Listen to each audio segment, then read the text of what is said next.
अस्सलाम वालेकुम गाइस। ये लकड़ी के साथ लकड़ी मुझे हटानी पड़ती हैं क्योंकि गर्मी का मौसम है।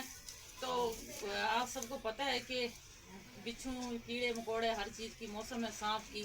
तो हम जो है ना लकड़ी के साथ ही हमने लकड़ी स्पेशल रखी होती है। कोई भी चीज़ हो, कचरा हो, जहाँ ये लकड़ी काफ़ी दिन की पड़ी है वो हम ऐसे ही लकड़ी के साथ उठाते हैं। ये हमारा घर जो है ना बहुत ज़्यादा बस ऐसे ही बारखाना बना हुआ है क्योंकि अभी हमने इसको सेट करवाना है तो पैसे लगते हैं बहुत ज़्यादा पैसे लगेंगे। तो हम जो सोच रहे हैं जब अल्लाह ताला देगा तो हम इसको सेट करवाएंगे।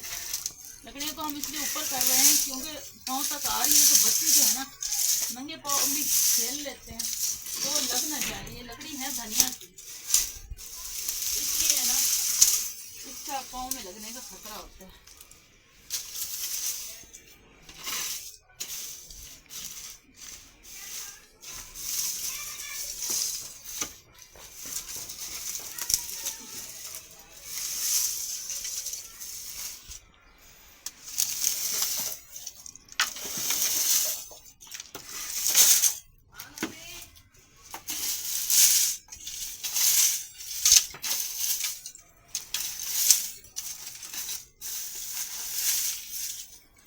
चलें जी, फॉर्म वाली जगह से हमने लकड़ी हटा दी है।